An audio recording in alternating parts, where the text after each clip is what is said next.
the mother bear inside of me is like, if you want to go after these kids, if you want to go after the youth, you have to go through me. I'm not going to let you touch these kids.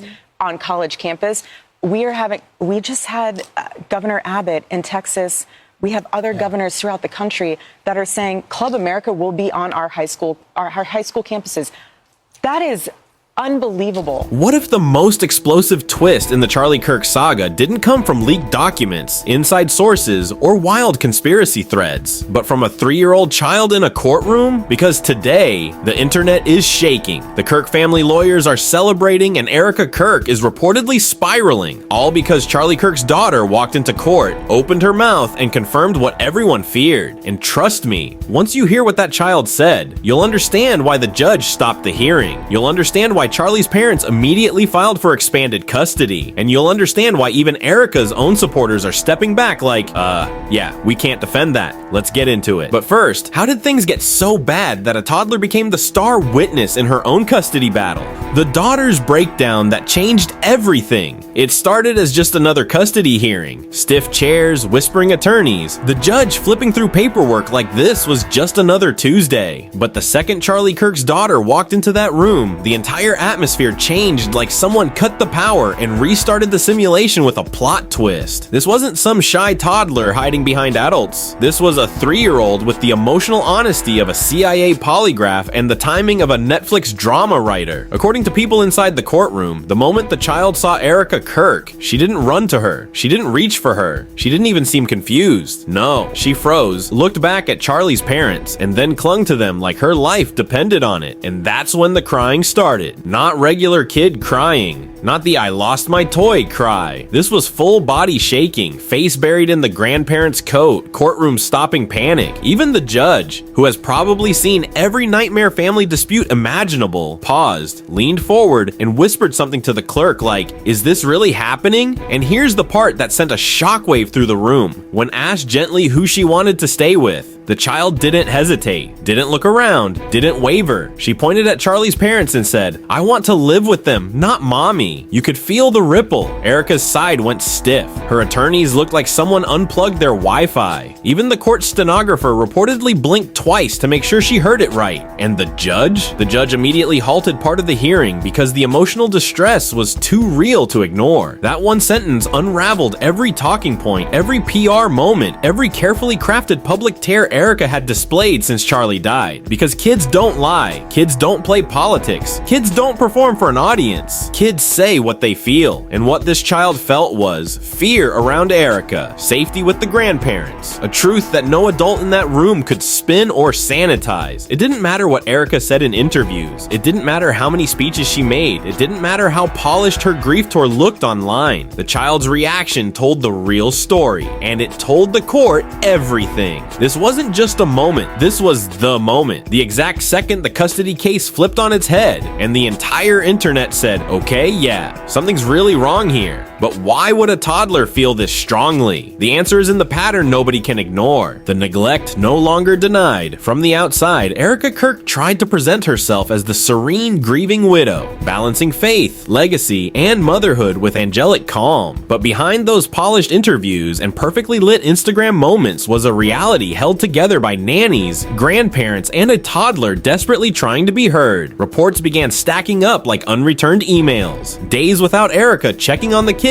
long nights of crying, nannies quietly calling CPS after realizing the emotional tornado brewing inside the home. Instead of bedtime stories and comfort, the children were getting budget lessons and PR-prepared grief lines. And every insider who spoke up said the same thing. The kids were bonded to Charlie, not Erika. The grief didn't make Erika distant. Erika was already distant long before Charlie's death exposed the cracks. And just when people thought the rumors couldn't get any darker, the courtroom moment arrived. The emotional explosion that suddenly made all the whispers feel like warnings everyone ignored. The daughter's breakdown didn't just confirm what insiders feared, it validated every report of neglect the grandparents had been quietly documenting. In a single heartbreaking moment, the narrative flipped from "Is Erika okay?" to "Were the kids ever okay with Erika at all?" The judge saw it, the room felt it, and the internet immediately understood that this wasn't drama, this wasn't speculation. This was a child telling the truth. Adults had been dancing around for months. It was the moment the suspense stopped being entertainment and became evidence. And nothing prepared the internet for the resurfaced clip that showed exactly why the court may side with Charlie's parents. The blueberry budget moment that exposed everything. The blueberry budget story was supposed to be Erika Kirk's heartfelt mom moment. The kind of thing audiences sigh over and share with inspirational music in the background. Instead, it detonated like a PR grenade. The clip hit the internet and instantly people realized they weren't watching a grieving mother bonding with her child. They were watching a woman pitching a parable about produce to a toddler who just lost her father. In that moment, the mask slipped. The carefully crafted image of Erika, the strong mother navigating grief with grace, cracked open, revealing someone desperately performing motherhood instead of living it. And when viewers replayed the video, they saw the discomfort, the disconnect, the emotional emptiness between the lines. The kind that can't be fixed with budgeting metaphors or Instagram-ready tears. And the more people watched it, the more sinister it all felt. Because the blueberry story wasn't just odd, it was symbolic. It exposed a relationship where the child's emotional needs kept bumping into Erika's need to center herself in every narrative. It exposed the growing public suspicion that Erika was more invested in optics than parenting. Most importantly, it exposed why her daughter cried for Charlie's family instead of her. Because even in her grief, that child understood who actually comforted her and who performed comfort for an audience. That one bizarre sentence became the plot twist no one expected, the moment that turned casual observers into investigators, and the reason everyone suddenly asked the same chilling question. If this is how Erika handles her daughter's heartbreak publicly, what has been happening privately? But if the blueberry line was weird, what Erika did next practically guaranteed a custody battle. The pattern of ambition that judges notice. When the court began reviewing Erika Kirk's behavior, something chilling happened. Her ambition, the very thing she believed made her look strong, started reading like a neon warning sign. Judges saw the subtle patterns most people missed. The perfectly timed media appearances, the staged lens grief, the lightning fast takeover of Charlie's empire, and the curated brave widow persona that always seemed to shine brightest when cameras were around. None of that screams unfit parent, but it does whisper something courts pay close attention to: misplaced priorities. While her daughter sobbed for her father, Erika was telling blueberry parables. While her son needed structure, Erika was stepping into CEO mode. It wasn't one moment. It was the accumulating pattern that told the story. And that's where things got suspenseful, because to a judge, patterns matter more than performances. Patterns reveal truths even brand managers can't hide. The more the court observed, from nanny reports to missed routines to Erika's tendency to turn every tragedy into a public monologue, the more it looked like Erika was living in a documentary about Erika, while her kids were living in the actual consequences of their father's death. That contrast sharpened every inconsistency, every emotional misstep, every moment where image overshadowed instinct. And quietly, behind closed doors, judges started leaning toward the grandparents. The ones who weren't chasing optics, weren't chasing cameras, weren't chasing influence, just trying to chase after two little kids who needed someone real. But if Erika thought public perception was bad, the CPS reports were worse. The CPS calls that blew the case open. When CPS entered the story, the entire case shifted from whispers to sirens. Judges already had concerns, but a CPS report is the legal version of someone pulling the fire alarm. Suddenly, the conversations weren't about grief anymore. They were about safety. The nanny's calls painted a picture no PR team could edit. Tearful children left in emotional freefall, daily routines unraveling, and a mother whose idea of parenting seemed to involve inspirational monologues instead of actual supervision. It wasn't dramatic accusations that changed everything. It was simple, boring, heartbreaking consistency. Erika wasn't there. Not physically, not emotionally, not in the ways that matter when kids are falling apart. And this is where the suspense takes off, because once CPS gets involved, a judge isn't asking, is Erika a bad person? The judge is asking, are these children safe today, tomorrow, and next week? And the more files landed on that desk, nanny statements, scheduling failures, emotional neglect patterns, the clearer the answer became. Charlie's parents didn't look like grieving grandparents anymore. They looked like the only functioning adults in a collapsing ecosystem. Erika, meanwhile, was showing up in new outfits while investigators were showing up at her door. And in the quiet moments of that courtroom, everyone knew the truth. CPS hadn't just raised concerns. CPS had officially kicked open the door to custody change. But here's the part that shocked everyone watching the case unfold. Erika still doesn't understand what's happening.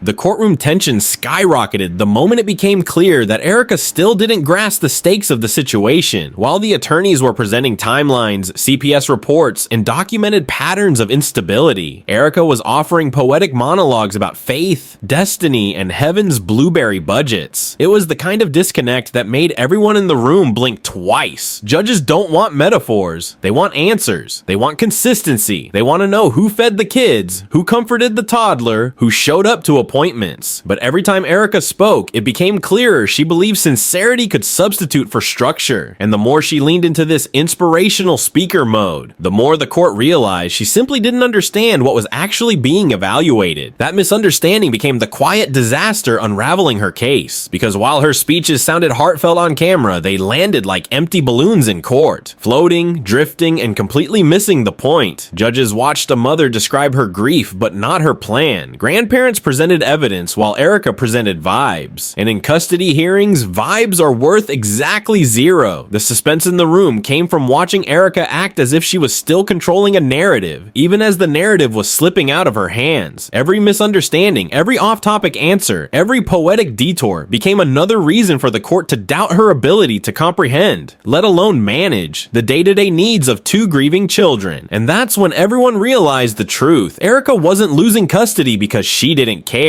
Erika was losing custody because she didn't understand the assignment, which leads us to the biggest question of all, and the ending nobody predicted. The final question. What happens when the court hears the whole story? The courtroom is about to transform from a quiet legal space into something that feels a lot more like the season finale of a prestige drama, because once the entire story gets presented in its full, unfiltered form, the judge will finally be able to see what everyone else has been whispering about for weeks. It's no longer just the daughter's heartbreaking breakdown. It's not just the CPS calls, or the nanny reports, or the odd blueberry budget comment that accidentally revealed more than any attorney could. It's not even the sudden CEO coronation, or the emotional speeches that looked suspiciously more like PR than parenting. It's all of it, layered on top of each other like a stack of red flags the size of a congressional filing cabinet. And when that stack hits the bench, the judge isn't going to be looking for poetic answers or heavenly metaphors. The judge will be looking for consistency, safety, and stability. Three things that so far the grandparents seem to provide and Erika seems to describe rather than deliver. That's where the tension spikes, because up until now, Erika has been living in two parallel worlds. In the public world, she's the grieving widow giving touching speeches, wearing symbol-heavy jewelry, and turning every interview into a sermon about faith, destiny, and signs from above. But in the legal world, the world that actually decides where her children sleep, she's the mother who missed cues, misread situations, and misunderstood the seriousness of every warning sign. So when the court finally hears the entire story, stripped of emotion and polished presentation, the question becomes painfully simple. When forced to choose between optics and evidence, which version of reality will the judge believe? And for the first time, Erika may be facing a truth she can't outspeak, outcry, or outperform. A truth that has been building quietly behind her while she was looking in the wrong direction. So now I want to hear from you. Do you think the court will grant Charlie's parents full custody? Do you believe the daughter's reaction tells the real story? And is Erika truly overwhelmed by grief, or was the neglect always there? Drop your take in the comments. Oh, I read everyone. If you enjoyed this deep dive into the political celebrity drama surrounding the Kirk family, hit like, smash subscribe, and ring that bell so you never miss a breakdown. Because this story, far from over, and the next chapter might just change everything.